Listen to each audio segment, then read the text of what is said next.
But we're now joined in studio by Eoin Kerin, whose father, Phelim, sadly passed away from motor neuron disease.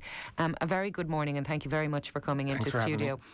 First, tell us a little bit about your dad, Eoin. Phelim, what did he do for a living, and what kind of a man was he? Well, for a living, he worked as a livestock auctioneer. So he'd be very well known. He would be, yeah, especially he worked in Athenry and Roscommon mainly, so kind of over that direction. He'd be very well known among kind of farmers and But the family home would be Cloughan, wouldn't it? It'd be Cloughan, yeah. I suppose around Cloughan and Tullamore as well, he'd be very well known from a sporting point of view. He would have been very involved in the rugby club here in Tullamore, and he would have been involved with St. Rhinus Football Club at home and the community games and stuff. So he would have been, I suppose he was a bit of a character as well. Was he a bit of a character? So people would kind of know him a little bit as well. There'd be a lot of referees around the Midlands would probably remember him as well from sidelines and stuff as well. But why would when you say they'd remember him from sidelines, was he passionate? That's one word, yeah. He couldn't keep it under the... well, no, it was all part of, I suppose, part of the crack of it as well. But so did that mean going to games was great crack for you guys? Oh yeah, absolutely, yeah. He would have coached my rugby team from the time I was 12 up until under 18, and we would have had a quite successful team as well. We won an All-Ireland under 16, and we won kind of a lot of Leinsters and stuff, so we would have had a lot of good times down through the years as well, and it would have had there were some ups and downs with that team for different reasons, but we all it all pulled us all together. We were there together so long, the same lads, and Dad and Tom Cushion from Clara was the other coach, so they were together with us for, I suppose, 10 years as well, so we were all very close, yeah. And your own family, is there many of you in it? Yeah, there's Alan is my older brother, he's based in Portlaoise, and then Katrina is my sister, she's living in Tullamore, but she's a teacher in Lumcloon School there just outside Cloughan, and then Fergal is my little brother as well, he's a physio, he's based over in Scotland at the moment. Little brother? Yeah. A fully grown man now. And so you were a close family? We would be, yeah, we'd be very close. I suppose the nature of kind of living in a place like Cloughan, you sort of grow quite close, and even sort of with everyone in Cloughan as well would be sort of, it's the nature of that sort of place as well. And when did you notice, or when did your dad notice that his health wasn't the best? I suppose it was kind of around November, December 2011. The first kind of pointer was his hands were very cold. But the nature of the work he was doing in the mart, he was outside and sort of with stalls outside and with animals outside and stuff, so you're kind of going, maybe it's just from being outside, his hands are cold. But then he sort of started to struggle a little bit with using his fingers, so opening the buttons of his shirt. Where they were just, because they were so cold, they were it was just stiff? Just kind of, I suppose he began to lose the motor function as well, which is kind of further down along in terms of the disease, that's what comes. But initially, we're kind of just going, maybe it's just the cold hands. But I suppose he was sort of smart enough as well. He got different people to close his buttons at different... So he'd ask me one day and he'd ask Fergal a different day. So you didn't think too much of it. But he went to the doctor then, just after Christmas of 2011, with the cold hands was to check that out. And he was going away to Tenerife the week later, so the doctor said just go away and see if the warm weather kind of improves it and stuff. But while he was away, kind of started to notice that his speech was beginning to slur as well. Your mother noticed this, yeah. So between the hands and the slurred speech, because you could think with the hands though, as well as them being cold, you could think I've just got poor circulation. Yeah. Well, that's it, yeah. Well, and I suppose he was getting a little bit older and stuff as well. You're just kind of maybe a little bit stiff and sore and stuff. So it wasn't. You're kind of just going. It's obviously sure. It's nothing major. Sure, like he was still working away and stuff. So you're kind of. We didn't think too much of it. But then when he was away in Tenerife and all, and there was no kind of improvement and stuff, and you're sort of beginning to think maybe there's more to it. So he came home and he went to our doctor again, and he said to go to Galway Clinic and get checked out there because there must be something more going on. So he went into Galway Clinic on the Saturday, and then by the Monday they had diagnosed motor neurone disease. That quickly? Yeah. I suppose it's a strange one insofar as it's very hard to diagnose because there's no test. It's not like some things where you can just stick a needle in and you know that the person has it. It's kind of a differential diagnosis. But the doctor who he was dealing with in Galway was very certain early on. She didn't say what it was, but she said to Mam very early on, I have a good idea what it is. So they had to run the tests to kind of rule out everything else, but she kind of knew soon enough. What was that like for your family, getting the news that it was motor neurone disease? I suppose we were kind of, it was sort of like you're kind of, it was in the back of our heads because it was around the time Colin Murray had been on telly. Yeah. But you're kind of saying, sure, it can't be that. We're just thinking it's that because we're hearing so much about it. It was in the news and it was on the telly and stuff, and you're kind of going, well, sure, it can't be that. But then when he was diagnosed with it, it was just sort of, I don't know, personally, I can only speak personally, obviously, but it was just, I got a message from Fergal because I was in college at the time, and it was just, it's MND, and I won't tell you what my response was, but it wasn't. It wasn't a pleasant response, but it knocked me for six personally. Anyway, it's just everything became kind of a blur for a while. That evening, for instance, I walked home from town in Dublin out to Blackrock in the rain. That it was just, your mind is everything was gone. Yeah. That it was just sort of, I don't know. I can't even describe sort of how I felt at the time. It was just. I can imagine it for a family unit that it's just like this big suction of energy away from a family. Yeah, absolutely, yeah. And I suppose even then it was strange because when he did come home from hospital, things were back to normal. Like, nothing had really changed. He was still the same man and he was still working away. And I was kind of sitting there at times going, maybe it's not, maybe that didn't happen. Maybe I just kind of made it up. Maybe I dreamt it. Maybe because he was still, you're sort of sitting there going, maybe that's not what it is. Well, how did he take it himself?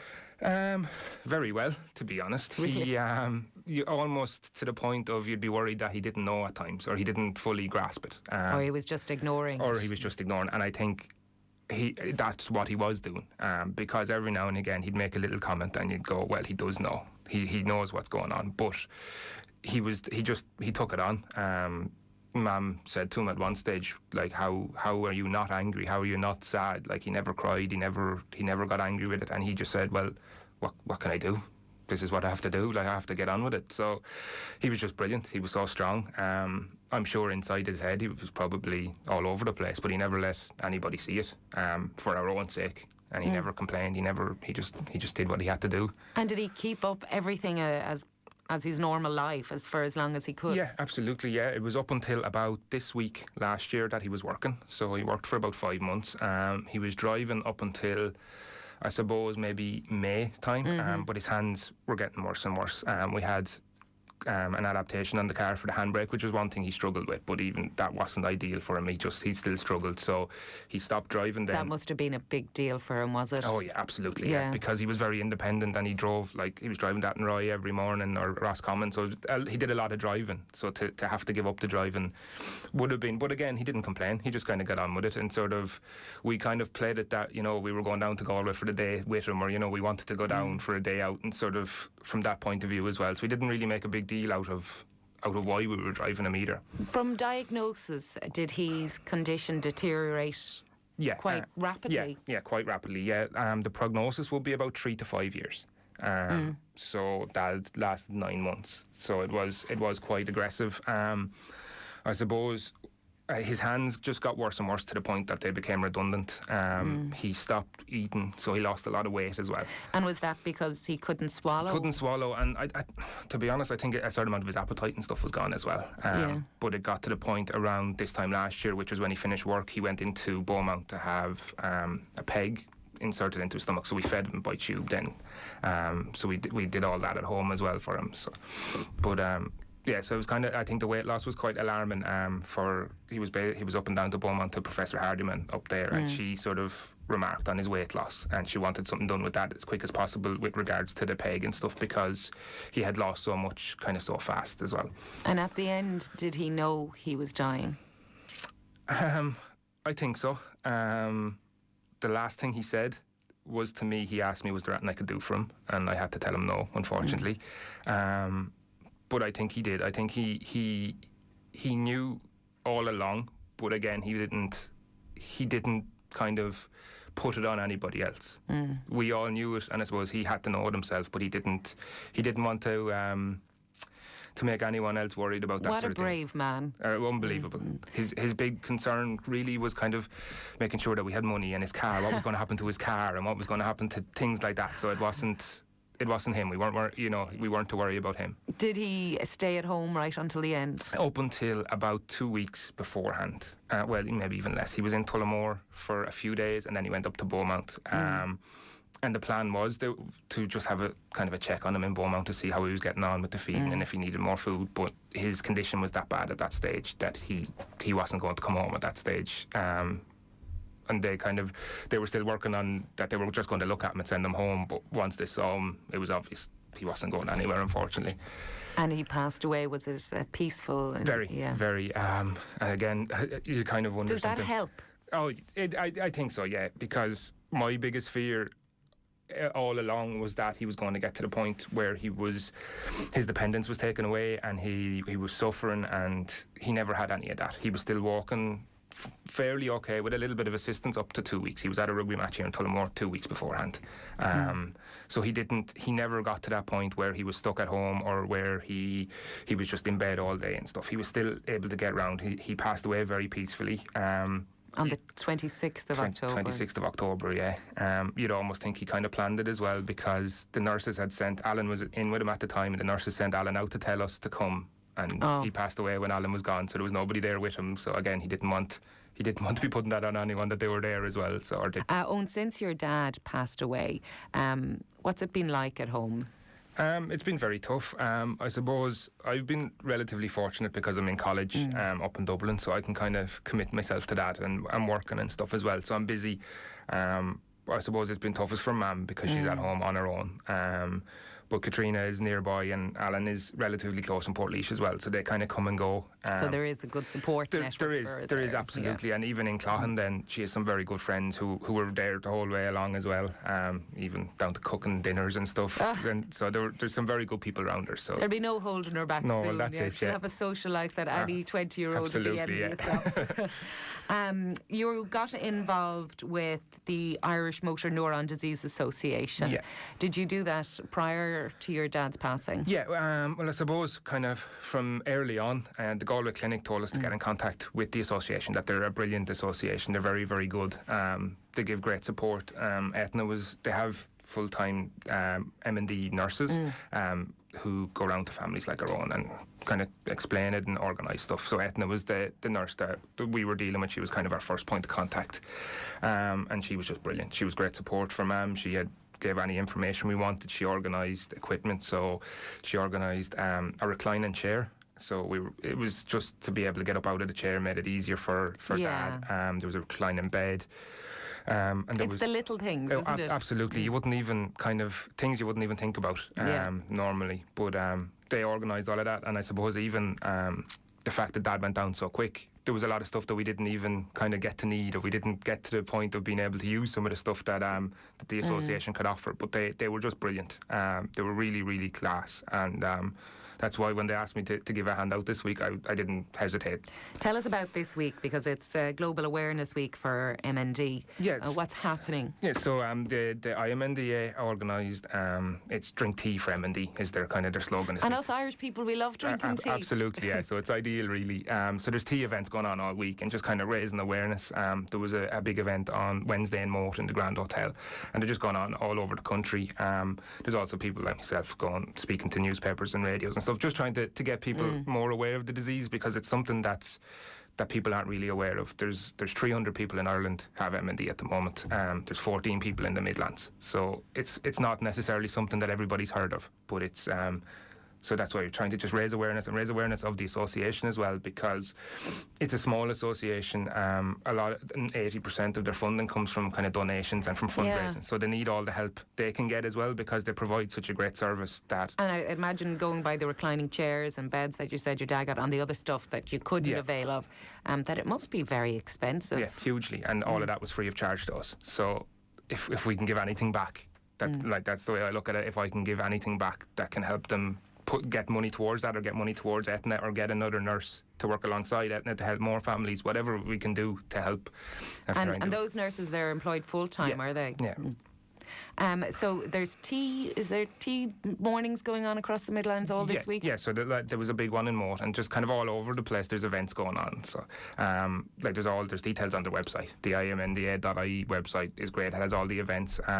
It's not just this week. There's events going on kind of all the time. There's walks. They did their own Take Me Out for the association. They do white collar boxing or abseiling from Crow Park, things like that. So there's kind of something for everybody, whether you like drinking tea or whether you want to box.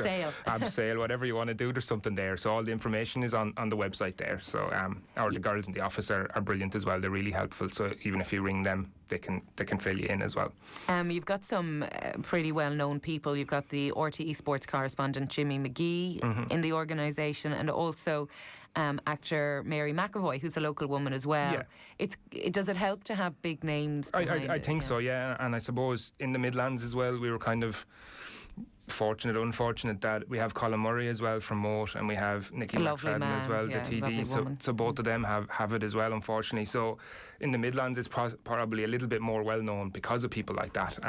But but like celebrities and people like that getting involved do help, because when it's something like MND that people don't know about, the more well-known people that are involved and just give a hand out and just use their status to kind of spread the word a little, but it really does help, yeah. If people are still interested in holding a tea morning, or if they want to make donations, can they do that through the website? Yeah, through the website, or even the phone number is there for the office, so if to talk to the girls as well, they're really great. Okay. Just curiosity, because as you say, while we probably know of motor neuron disease now, is it something that's hereditary, or is it just... It can be. It can. It's rare that it can be, but it can be, yeah. And there's no tests for that then? No tests, and there's no cure. So it's something that's been researched a lot, but there's still not really a concrete answer for why it happens, how it happens, and how to stop it, unfortunately. So, unfortunately, yeah. Well, you're very brave, I have to say, very brave. It's still very raw, I can imagine, for you. Not even a year since your dad's passing. Yeah, absolutely, yeah. Do you think it's getting any bit easier? I think so, yeah. And I think even a certain amount of having the run-in, I suppose he was given his death sentence, so to speak, in January. So we knew from that point it was coming. So we were kind of mourning, I suppose, for 9 months until he did pass away. So I suppose at this stage, we've kind of had maybe a year and a half of mourning, so to speak, as well. So you do get used to it, but there's just times that you miss them, or you think of something catches you off guard. Catches you off guard, exactly, yeah. Like with the rugby in town here, they were very successful this year, and it's a shame. Really are, and the council, I think, are considering giving them a recognition. Yeah. So and they deserve it 100%, but it's unfortunate that Dad didn't get to see it, having been so involved in the rugby club, but he would have been so proud. So, but it's things like that do kind of catch you a little bit. Owen, thank you very much for coming into the studio and talking to us this morning. That's Eoin Kerin there, and his father, Phelim, passed away in October from MND, something which he's trying to raise the profile of the